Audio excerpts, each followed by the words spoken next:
नमस्कार दोस्तों, मैं मनोज शुक्ला स्वागत करता हूं आप सभी का इस चैनल पे जिसका नाम है डिस्कशन विद मनोज। और आज हम काफ़ी समय के बाद मिल रहे हैं, है ना। तो कुछ थोड़े पर्सनल इश्यूज हो गए थे, इस वजह से मैं नहीं आ पाया था। पर कोई बात नहीं दोस्तों, अब हमारे वीडियोस रेगुलर रहेंगे और बस रेगुलर रहेंगे। ठीक है। तो इसी उपलक्ष्य में कि आज ही बहुत लंबे समय के बाद बनाया, मैं आपके लिए DFCCIL, है ना, DFCCIL आप सामने देख सकते हैं, यहाँ पर लिखा हुआ भी है ना। बाकी मैं आपको ये शो भी कर देता हूँ, जिसका नाम है डेडिकेटेड फ्रेट कॉरिडोर। फ्रेट का मतलब होता है किराया, भाड़ा। ठीक है ना, freight corridor corporation of India limited. ठीक है ना। तो ये एक तरह से डेडिकेटेड फ्रेट कॉरिडोर है, यानी इसमें किराया वगैरह का ये होता है। ये रेलवे का एक डिपार्टमेंट है ना। ध्यान रखिएगा, रेलवे के अंदर में आता है ये। देखिए, मिनिस्ट्री ऑफ रेलवे। ठीक है ना, ये उसी का एक एंटरप्राइज है। ठीक है, जो मतलब सब चीज़ें यही, भाड़ा वगैरह यही तय करते हैं, कितना क्या होगा सब ये बताते हैं। ठीक है। अब इसमें निकली है वैकेंसीज। वैकेंसीज भी देखिए ऐसी है कि मैं यहाँ पर आपको सबको डिटेल नहीं बताऊंगा, चिंता मत करिए। एक तो जूनियर, इतना सारा लिखने की ज़रूरत नहीं, JR लिख देता हूँ सिर्फ, है ना। जूनियर मैनेजर की पोस्ट खाली है इसमें। ठीक है ना, और वो फाइनेंस के हिसाब से है, तो जिन्होंने CA वगैरह किया है उनके लिए काम बन जाएगा। बाकी इसमें एग्जीक्यूटिव की पोस्ट है। ठीक है ना। एग्जीक्यूटिव में भैया आप मान लो कि इलेक्ट्रिकल वाला इन्हें चाहिए, इन्हें सिग्नल वाला चाहिए, सिग्नल। और इन्हें क्या चाहिए, एक सिविल वाला चाहिए। ठीक है। अब इसमें भी क्या क्या मैं बता दूंगा, ध्यान सुनिए। इनमें यहाँ पर तो लिखा हुआ है डिप्लोमा। ठीक है, लेकिन डिप्लोमा के अलावा अगर आपने BE किया हुआ है, BTech किया हुआ है, यहाँ तक कि अगर आपने BSc भी की हुई है, जो 4 साल वाली BSc होती है, इंजीनियरिंग के समतुल्य ही होती है ना। BSc 4 इयर्स वाली भी करके रखी, तो भी आप इसे भर सकते हैं। ठीक है। इसके अलावा मैं बता दूं कि और कौन भर सकता है, जो लोग डुअल डिग्री लेते हैं एक साथ, है ना, डुअल डिग्री वाले। अब डुअल डिग्री वाले में क्या आता है, जैसे कि मान लीजिए मैंने बोल दिया आपको कि आपने BE करी, साथ में आपने M Tech कर लिया। ठीक है ना, तो ये डुअल डिग्री वाले कुछ प्रोग्राम चलते हैं, लोग वो भी कर रहे होते हैं। इस केस में क्या होगा कि आपकी BE की डिग्री का इस्तेमाल वो कर लेंगे, है ना। मतलब परसेंटेज कैलकुलेशन के लिए ऐसा करके ध्यान देते हैं। अब अगर किसी ने अलग अलग किया है तो सर क्या मेरा M Tech तक का है, तो भी कोई फर्क नहीं पड़ता, M Tech वाले भी इसे भर सकते हैं। इतना ही नहीं है, अगर आपकी लेटरल एंट्री है, लेटरल एंट्री है, तो भी आप इसे भर सकते हो, बेफिक्र रहो आप। मतलब सबके लिए ओपन कर दिया है यार, बिल्कुल बिल्कुल बढ़िया। तो एग्जीक्यूटिव की जो पोस्ट है ना, 3 डिपार्टमेंट में, इलेक्ट्रिकल में, सिग्नल में, सिविल में, है ना। तो मैं बताऊंगा इसमें ब्रांचेस कौन कौन सी होंगी, वो ध्यान रखना आप थोड़ी देर बाद। और इनकी अगली पोस्ट है MTS मल्टी टास्किंग स्टाफ, और सबसे ज़्यादा इसी में पोस्ट है, करीब करीब 400+ पोस्ट है भैया। ठीक है ना। इसके लिए क्या चाहिए, इसमें इन्होंने 10th मांगा है, और साथ में कहा है कि कोई रेलेवेंट फील्ड में ITI हो या अप्रेंटिसशिप हो। ठीक है ना, ये दो में से कोई भी एक चीज़ चल जाएगी। अब वो कौन कौन सी फील्ड है वो हम देखेंगे थोड़ी देर बाद। कहते हो समझ में आ गई। एक चीज़ और मैं बता दूं आपको, इसकी जो ओपनिंग डेट है ना, ओपनिंग डेट थी, वो तो थी 18 जनवरी और 2025, इसमें कोई डाउट नहीं है।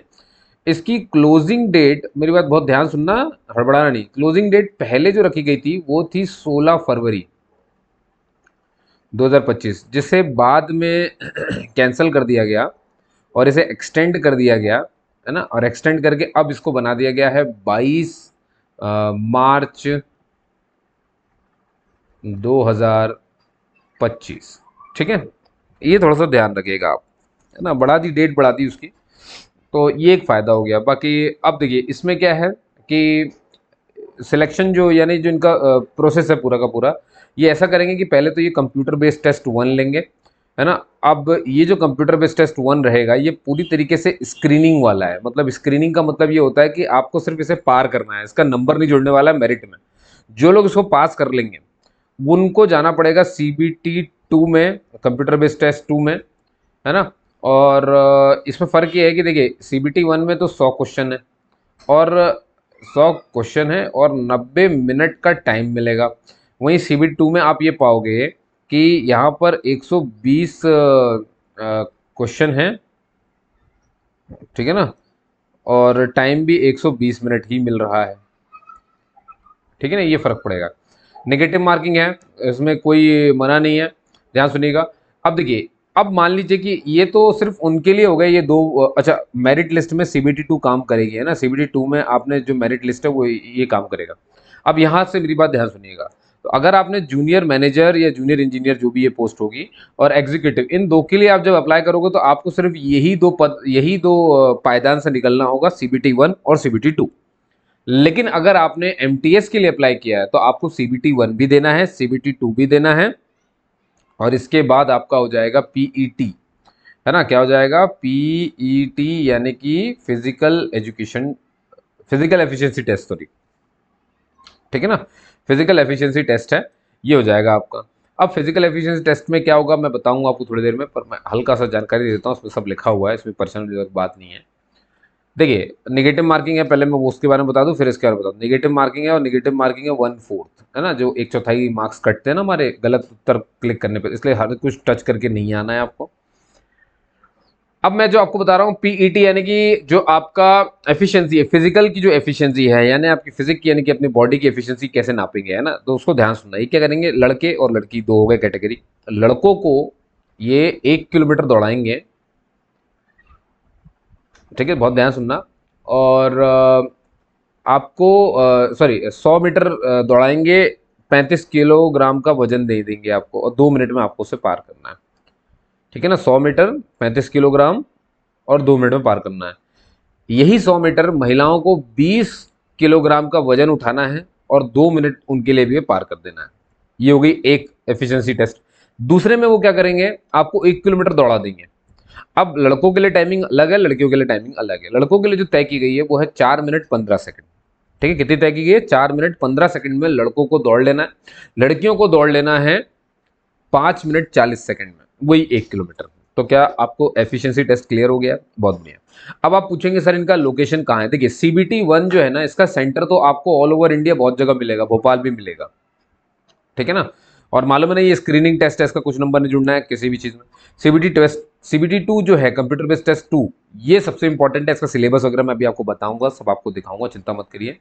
इसके लिए सिर्फ 4 ही लोकेशन है। एक तो खुद दिल्ली एनसीआर हो गया, दूसरा कोलकाता हो गया, तीसरा चेन्नई हो गया, ठीक है ना, और क्या बचा, कोलकाता, चेन्नई और मुंबई। 4 ही डिस्ट्रिक्ट हैं जहां पर सीबीटी टू होगा, ठीक है ना। तो आपको वहां पर उस हिसाब से पहुंचना होगा, तो वो तो जो पहला निकाल लेंगे उसके बाद सेकंड उनके लिए है। और जो आपका फिजिकल एफिशिएंसी टेस्ट है, ये तो सिर्फ और सिर्फ दिल्ली एनसीआर में ही होगा, ठीक है ना, दिल्ली एनसीआर में होगा फिजिकल एफिशिएंसी टेस्ट। क्लियर है ये बात, इतनी बात क्लियर हो गई आपको, बहुत बढ़िया ना। देखिए, मैंने आपको पोस्ट के बारे में जानकारी दी, अभी पद के संख्या डिस्क्लोज नहीं करी है, बाकी सब मैंने आपको बता दिया है, ठीक है। अब फीस वगैरह ऐसा है साहब कि 1000 रुपये लगेगी, है ना, लेकिन ये 1000 रुपये किसके लिए है, 1000 रुपये है जो लोग जूनियर इंजीनियर की पोस्ट के लिए भरना चाहते हैं और एग्जीक्यूटिव की पोस्ट के लिए भरना चाहते हैं, और उनकी कैटेगरी ऐसी है कि वो जनरल से आते हैं, वो इकोनॉमिकली वीकर सेक्शन से आते हैं, और वो ओबीसी से आते हैं, ठीक है ना। अगर ओबीसी इन 3 कैटेगरी से आते हैं और इन 2 पोस्ट के लिए अप्लाई कर रहे हो तो आपको 1000 रुपये देनी है, ठीक है। लेकिन अगर यही 3 कैटेगरी को एमटीएस पद के लिए अप्लाई करना है तो उन्हें 500 रुपये फीस देनी है, ठीक है ना। कितनी देनी है, 500 रुपये फीस देनी है, इन्हीं को, जनरल को, ईडब्ल्यूएस को और ओबीसी को, ठीक। फ्री किसके किसके लिए है भैया, देखिए, एक्स सर्विसमैन ईएसएम इनको बिल्कुल फ्री है, एससी को बिल्कुल फ्री है, एसटी को बिल्कुल फ्री है, और दिव्यांगजन जो हमारे हैं उनके लिए भी बिल्कुल फ्री है, कोई चार्ज उनको नहीं लग रहा है, ठीक है ना। इसका ध्यान रखना जो मैंने आपको बताया। एज वगैरह भी ऐसा है कि एज भी बढ़िया ही बता दी उन्होंने। एज जो है मिनिमम देखिए 18 है, और जो मैक्सिमम है वो 30 है।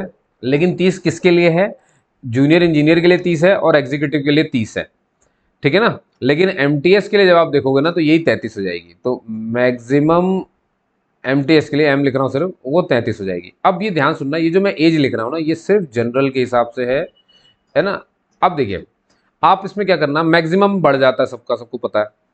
अब भाई अगर आप हो, मान लो अगर आप एससी एसटी से आते हो तो आपको 5 साल की छूट मिलती है, प्लस 5 साल कर लो किसमें भाई, 5 साल आपको जोड़ना है मैक्सिमम में। आप अगर ओबीसी में नॉन नॉन क्रीमी लेयर से आते हैं, है ना, तो आपको बस 3 साल जोड़ लेना है। अगर आप दिव्यांगजन में आते हैं, है ना, पर्सन विद बेंचमार्क डिसेबिलिटी में अगर आप आते हैं, 40% दिव्यांगता मिनिमम मांगी जाती है इसमें। अगर आप इसमें आते हैं तो अब इसमें ही फर्क पड़ता है। अगर आप जनरल से हैं तो आपको 10 साल की छूट मिल जाएगी। ठीक। अगर आप यही ओबीसी नॉन क्रीमी से आते हैं तो आपको 13 साल की छूट मिल जाएगी।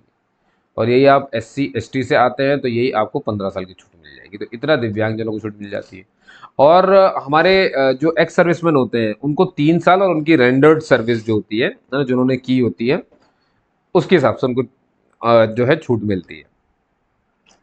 अब देखिए, जो पहला स्टेप है ना, CBT 1 या जो भी है, इसकी डेट वगैरह ये आपको सब वो उसी समय बताएंगे, है ना। तो ध्यान रखना है इसकी डेट वगैरह क्या चेंज हो सकती है, इसलिए यहाँ पर मैं डेट नहीं बता रहा हूँ। फॉर्म अभी आपको याद रखना, 22 मार्च लास्ट डेट है, उस हिसाब से आपको काम करना है। क्लियर है। अच्छा, एक चीज़ और है। अब जैसे मान लीजिए कि मैंने आपसे कहा कि जो CBT 1 था, ये स्क्रीनिंग टेस्ट है। स्क्रीनिंग टेस्ट का मतलब है ये क्वालिफाइंग है ना। अच्छा, एक चीज़ और याद रखना, सिर्फ जो आपका पर्सन जो सॉरी फिजिकल एफिशिएंसी टेस्ट है ना, ये भी क्वालिफाइंग नेचर का है, इसका भी मार्क्स नहीं जुड़ने वाला है ना। तो कैसे क्वालिफाई करना, वो आपको टाइम लिमिट मैंने बताई दी आपको। तो ये भी क्वालिफाइंग नेचर का, यानी सारा खेल जो है ना वो CBT 2 का है, उसको बहुत संभाल के करना आप। CBT 1 सिर्फ पास होने के लिए है कि भाई पास, जो मतलब एक गेट की तरह, उस गेट से निकलेंगे तब आप सेकंड स्टेज में जाएंगे। ठीक है ना। ये एक बात हो गई। अब मेरी बात ध्यान सुनना जरा। सर, क्वालिफाइंग मार्क्स भी कोई चीज़ है क्या भाई? हम पेपर दे रहे हैं, क्वालिफाइंग मार्क्स भी क्या है? जनरल के लिए 40% रखा गया इसको, आपके ओबीसी और एससी इनके लिए 30% रखा गया उसको, और आपके एसटी के लिए रखा गया इसको 25%। ठीक है ना। ये जो है, ये है मिनिमम क्वालिफाइंग, कि मतलब इतने में आप क्वालिफाई तो मानने जाओगे। ये है कि मतलब अगले स्टेप में जा सकते हो। सिलेक्शन होगा नहीं होगा इस पे नहीं कह सकते आप, है ना, लेकिन ये होगा कि आप अगले स्टेप में जा सकते हैं। ठीक है ना। और ध्यान सुनिए, अगर आप सिलेक्ट हो गए इतनी सारी चीज़ें मशक्कत करने के बाद, फिर मालूम है ना, आप पीईटी या जो भी है, फिर होगा डॉक्यूमेंट वेरिफिकेशन। ठीक है ना। डॉक्यूमेंट वेरिफिकेशन आप देंगे जा करके, फिर आपका मेरिट लिस्ट बनेगी, मेरिट में जिसका नाम आ जाएगा वो पार हो जाएगा, बात खत्म हो जाएगी। जिन लोग का भी हो गया उनको 2 साल के लिए, 2 ईयर्स के लिए प्रोविजनल पीरियड में रखा जाएगा। ठीक है ना, प्रोविजनल पीरियड में उन्हें रखा जाएगा। ठीक है। और ये एक्सटेंड भी हो सकता है, और subject to your work satisfaction, भाई कि कैसा आप कर रहे हैं उस पर ये निर्भर करेगा, है ना। तो बहुत सोच समझ करके काम करिएगा, ये नहीं कि जल्दीबाजी में करने लगे आप कोई भी चीज़। और कोई भी दिक्कत हो जाए तो आप इस नंबर पर एक बार कॉल करके इनसे पता कर सकते हैं, जो 10 से लेकर के शाम के 5 बजे तक काम पे रहता है। ठीक है। और अब आ जाइए कि जो मैंने आपसे कहा था कि जो पोस्ट मैंने आपको की, जैसे पहली पोस्ट है जूनियर मैनेजर। अब आप यहाँ पर इसको देखो, टोटल वैकेंसी यहाँ पे देखिए 3, और ये फाइनेंस की ही है। यहाँ पर इसका पोस्ट कोड लिखा हुआ है, थोड़ा सा एक बार टेबल को अच्छे से समझ लीजिए धैर्य से। आप यहाँ पे पाएंगे इसका स्केल, यानी 50,000 से आपकी सैलरी स्टार्ट होगी और 1,60,000 तक भविष्य में जाएगी, है ना। E2 लेवल ये लगता है। इसमें आपसे बोला गया कि आपने पास किया हो फाइनल एग्जामिनेशन ऑफ CA या CMA, है ना। कहाँ से? Institute of chartered accountant of India या institute of cost accountant of India, यहाँ से कहीं से आपने पार किया उसको। यहाँ पर पर्सन विद बेंचमार्क डिसेबिलिटी के लिए कोई पोस्ट नहीं है, एक्स सर्विसमैन के लिए भी कोई पोस्ट नहीं है, EWS के लिए भी कोई पोस्ट नहीं है, OBC NCL की 2 पोस्ट है, SC और ST के लिए कोई पोस्ट नहीं है। अब अगर इनके लिए पोस्ट नहीं तो क्या ये नहीं भर पाएंगे? लेकिन जनरल के लिए एक पोस्ट है। देखिए, SC ST वाले अगर फिर भी जूनियर मैनेजर का फॉर्म भरना चाहते हैं तो फिर वो, अब क्योंकि उनके कैटेगरी में तो यहाँ पे वैकेंसी नहीं है, तो उन्हें जनरल कैटेगरी की तरह ट्रीट किया जाएगा, और जनरल कैटेगरी से आप फाइट कर सकते हैं। ये सबके साथ हो सकता है। आगे बढ़े। पोस्ट कोड इसका 11 है। अब अगला मैंने आपको बताया था एग्जीक्यूटिव हो जाएगा। अब एग्जीक्यूटिव यहाँ पर देखिए जरा, एक एग्जीक्यूटिव आपको सिविल दिख रहा होगा, इसकी टोटल कितनी पोस्ट है? 36, है ना। कैटेगरी वाइज आप देखते रहेंगे वहाँ पर। पोस्ट कोड इसका 21 है। लेकिन और भी एग्जीक्यूटिव है, ये देखिए, एक एग्जीक्यूटिव आप यहाँ देख रहे होंगे इलेक्ट्रिकल, कितनी पोस्ट नजर आ रही है? 64। एक एग्जीक्यूटिव आप यहाँ देख रहे होंगे, जो मैंने आपको बताया था सिग्नल एंड टेलीकम्युनिकेशन, कितनी पोस्ट आप देख रहे हैं? टोटल 75, सबसे ज़्यादा इसी में है। इसके बाद आ जाएगा MTS, ये देखो मल्टीटास्किंग स्टाफ, ये अलग पोस्ट हो जाती है, इसकी सैलरी 16,000 से 45,000 तक जाती है ना। N1 लेवल पड़ जाता है इसमें। 31 पोस्ट कोड है इसका। आप के पास यहाँ पर 1 साल का जो है मतलब मेट्रिकुलेशन यानी कि 10th के साथ प्लस, मैंने बताया था ना, ITI का सर्टिफिकेट होना चाहिए। ठीक है ना। और उसमें भी 60% से कम मार्क्स नहीं होने चाहिए ITI में। और आप यहाँ देखो जरा 464 पोस्ट है एमटीएस। मैंने कहा था ना 400 से ऊपर है, 450 से ऊपर है भाई। जनरल के लिए इतनी, एससी के लिए इतनी, एसटी के लिए इतनी, ओबीसी एनसीएल के लिए इतनी, ईडब्ल्यूएस के लिए इतनी, ठीक है। और एक्स सर्विसमैन के लिए इतनी है पर्सन, मतलब बहुत अच्छे से इसने जो है सेपरेट कर दिया इन लोगों ने कि कहाँ पर क्या कैसा मांगा गया है, समझ गए। अब आ जाइए, पहले तो हम ऊपर बात कर लें फिर इसमें, तो ये देख लिया आपने मल्टीटास्किंग। अब आइए एक बात करते हैं कि जैसे मान लीजिए इलेक्ट्रिकल वाला है ये रहा, एग्जीक्यूटिव इलेक्ट्रिकल 64 टोटल पोस्ट है। जनरल के लिए इतनी, एससी के लिए इतनी, एसटी के लिए इतनी, ओबीसी एनसीएल के लिए इतनी, ईडब्ल्यूएस के लिए इतनी, पर्सन विद बेंचमार्क डिसेबिलिटी और एक्स सर्विसमैन के लिए इतनी। क्या बोला गया? 3 साल का डिप्लोमा होना चाहिए इलेक्ट्रिकल में, या तो इलेक्ट्रॉनिक्स में, या तो इलेक्ट्रिकल एंड इलेक्ट्रॉनिक्स में, या फिर पावर सप्लाई में, या इंस्ट्रूमेंटल एंड कंट्रोल में, या इंडस्ट्रियल इलेक्ट्रॉनिक्स में, या इलेक्ट्रॉनिक्स एंड इंस्ट्रूमेंटेशन में, या अप्लाइड इलेक्ट्रॉनिक्स में, या डिजिटल इलेक्ट्रॉनिक्स में, या इंस्ट्रूमेंटेशन में, या पावर इलेक्ट्रॉनिक्स, या फिर इलेक्ट्रॉनिक्स एंड कंट्रोल सिस्टम्स। कोई भी हो, लेकिन 60% से कम नहीं होना चाहिए। ये इतने सारी ब्रांचेस लिखी हैं कि इन ब्रांचेस में, अब मैंने आपसे क्या बोला, यहाँ सिर्फ डिप्लोमा लिखा है पर उससे कोई फर्क नहीं पड़ता। इन्होंने अलाउड किया है कि आपने बीई हायर डिग्री ली है, आपने बीटेक किया हुआ है साहब, आपने एमई एमटेक कर लिया है ना, आपके पास डुअल डिग्री है, मैंने बताया ना आपको, आप सब सब अलाउड है, भर सकते हो, ठीक है। अब यहाँ पर आओ, सेम वही कहानी है सिविल के लिए भी, बस ये ब्रांच देख लो कौन कौन सी हैं, है ना। और ये देखोगे आप, construction, transportation, civil engineering, public health, water resource वाला सब, वही 60% से कम नहीं होना चाहिए लेकिन डिग्री आपकी। टेलीकम्युनिकेशन में इलेक्ट्रिकल इलेक्ट्रॉनिक तो होगा ही होगा, कम्युनिकेशन भी होगा, टेलीकम्युनिकेशन भी होगा, पावर इलेक्ट्रॉनिक्स, कंट्रोल सिस्टम, ई रेल सिस्टम से किसी ने कुछ किया होता है, माइक्रो इलेक्ट्रॉनिक्स से किसी ने कुछ किया होता है। यहाँ पर अपने ब्रांच को अच्छे से ढूंढ लेना है। देखो आईटी वाले, इंफॉर्मेशन साइंस एंड टेक्नोलॉजी वाले भी भर सकते हैं, कंप्यूटर साइंस सीई वाले भी भर सकते हैं, सीएसई ब्रांच जो होती है अपनी, कंप्यूटर सीएस ब्रांच हो गई, सीई कंप्यूटर इंजीनियरिंग हो गई, माइक्रो प्रोसेसर हो गए, सब सब भर सकता है, ठीक है। सैलरी वगैरह आप यहाँ पर इसकी देख लो, यहाँ पे शुरू में कितनी रहेगी, 30,000 से स्टार्टिंग होगी, 1,20,000 तक जाएगी भविष्य में। पोस्ट कोड 21 है, ठीक है। और ये वही बात लिखी है जो मैं आपको बी बीटेक के बारे में बता रहा था। ये देखो, engineering degree can also apply, है ना, लिखा है, सब लिखा है, जो लिखा है मैं पूरा पढ़ करके आपको बता रहा हूँ, ऐसे नहीं कि हवा हवाई में बता देता हूँ मैं आपको। ये देखो लिखा हुआ है ना, B B Tech also eligible to apply, सब लिखा हुआ है, ठीक है। आप इतना से इसे पढ़ते रहे, मैंने सब पढ़ लिया है, आप टेंशन ना लें। और ये देखो जरा, मैंने आपको बताया ना, जूनियर मैनेजर के लिए इतनी पोस्ट, एग्जीक्यूटिव के लिए इतनी, एमटीएस के लिए देखो 33 हो जाती है, ठीक है ना। एज रिलैक्सेशन सबके लिए अलग अलग है, एससी एसटी के लिए 5 साल, ओबीसी एनसीएल के लिए 3 साल, वही देखो मैंने सब बता दिया आपको यहाँ पे जितना लिखा हुआ है, ठीक है। अब इसको हटा लो आप यहाँ से, वो भी ये फिर ये सर्टिफिकेट वगैरह सब स्कैन करके डालना पड़ेगा, है ना। स्टेप 2 स्टेप में आपके फॉर्म भी भराएंगे, वो 2 स्टेप में हर जगह ही होता है। पहले रजिस्ट्रेशन होता है, जब आप रजिस्ट्रेशन करते हो तो आप उसमें नंबर और मेल आईडी डालते हो, उसके बाद क्या होता है, वो लॉगिन आईडी आपको भेजते हैं, फिर आप उस लॉगिन आईडी से दोबारा लॉगिन करने जाते हो, और फिर आप जो है सारी अपने क्या कहना चाहिए उसको, एजुकेशनल क्वालिफिकेशन के बारे में पूरी जानकारी देते हो, अपनी कैटेगरी बताते हो, बहुत सारी चीज़ें आपको जो है ना उसी में होता है, उसी में स्कैन करके फोटो वगैरह सब स्कैन करके डालना होता है। तो इसमें क्या क्या डालना है मैं बता देता हूँ आपको। इसमें फ़ोटो स्कैन करना पड़ेगा, आपको अपना लेफ्ट थंब इम्प्रेशन इसमें स्कैन करना पड़ेगा, ठीक है। और क्या है, फ़ोटो हो गई, ये हो गई, और आपके डॉक्यूमेंट्स स्कैन करने पड़ेंगे, ठीक है। फ़ोटो में याद रखना वाइट बैकग्राउंड रहना चाहिए, है ना, बैकग्राउंड जो रहे वो वाइट रहे। और कुछ तो मैं लेकिन पूरा दिखा दूंगा आपको, चिंता मत करिए यहाँ पर।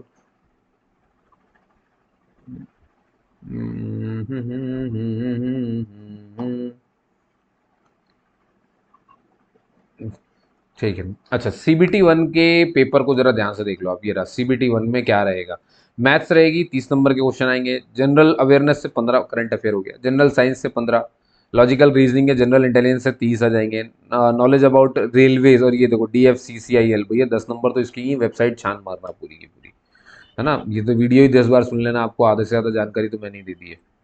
और तो कितने क्वेश्चन हो गए, ये रहे 100 क्वेश्चन, और 90 मिनट का टाइम मिलेगा, जो मैंने आपको शुरू में बता दिया था, ठीक है ना।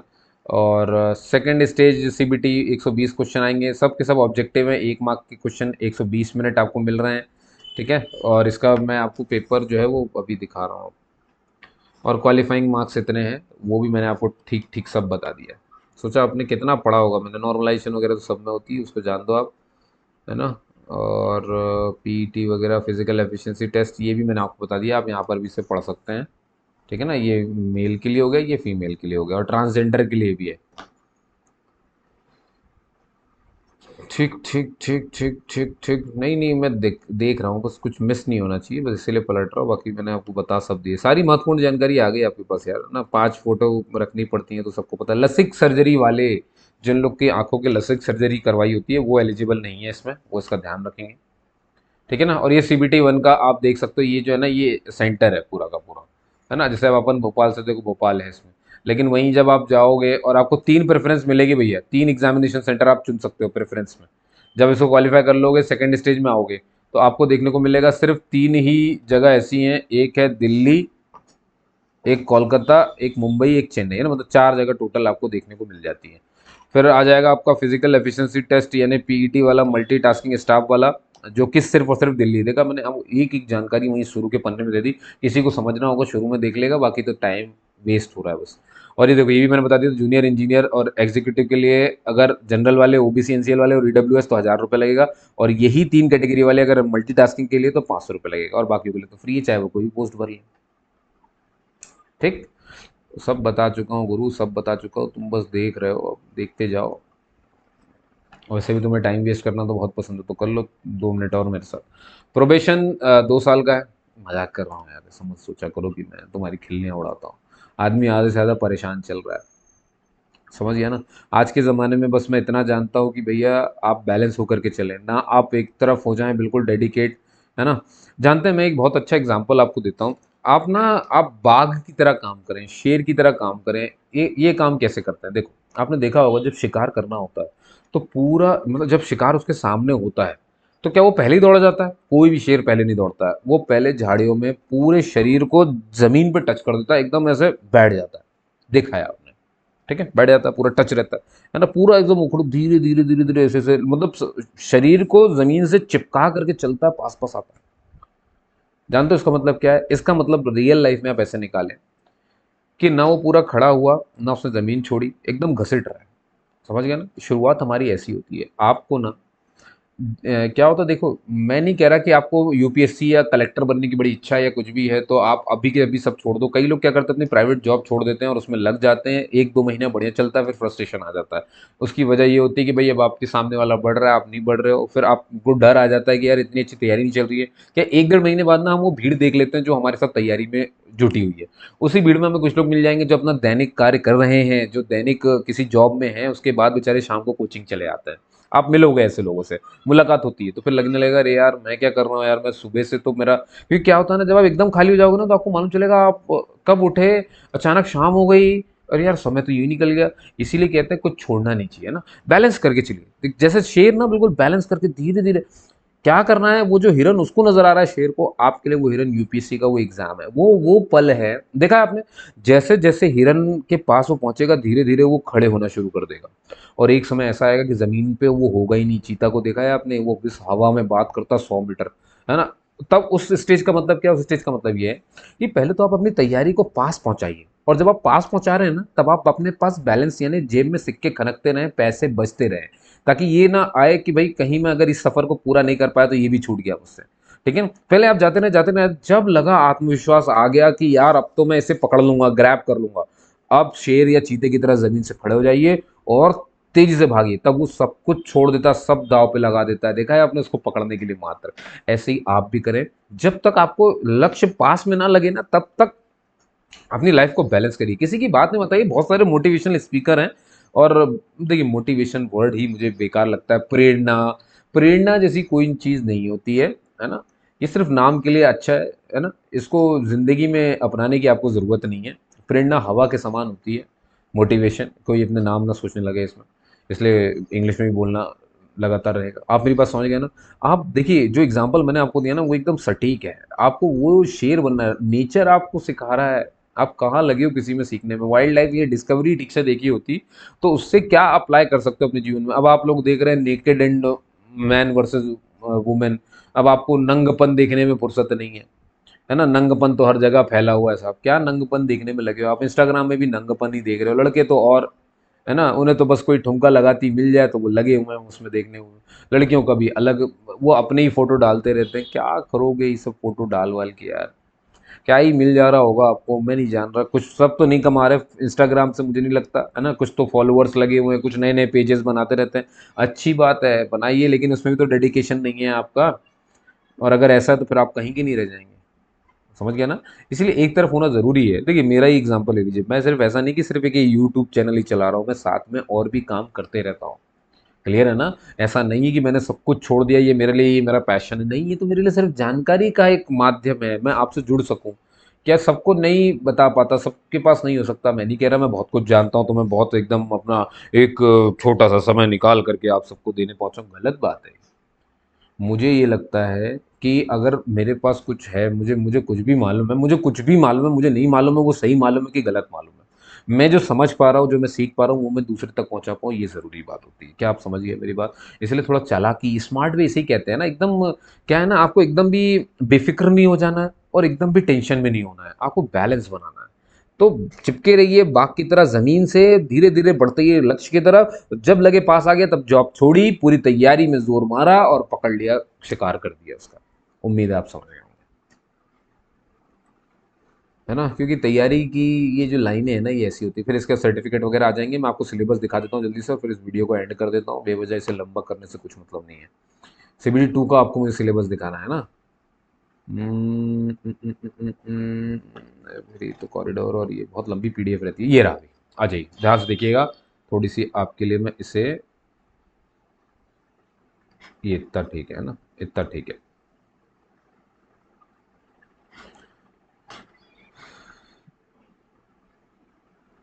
यहाँ देखो आप, तो ये है जूनियर मैनेजर के लिए, आप ध्यान से देखेंगे। मैंने क्या बोला था, 100 टोटल कितने 120 क्वेश्चंस आते हैं, इन्होंने इसे बांट दिया, 24 प्लस 96 कर दिया है, ठीक है ना। तो अब आप जूनियर मैनेजर के लिए देखोगे तो 24 क्वेश्चन में क्या रहेगा, जनरल नॉलेज है, जनरल एप्टीट्यूड है, रीजनिंग है, और बाकी के 96 क्वेश्चन दो पार्ट में बांट दिए ना, ये इससे पार्ट 1 बना दिया 24 क्वेश्चन को, और 96 वाले को पार्ट 2 बना दिया, ठीक है। एक चाय की सुर्खी ले लूँ, बहुत देर से बोल रहा हूँ।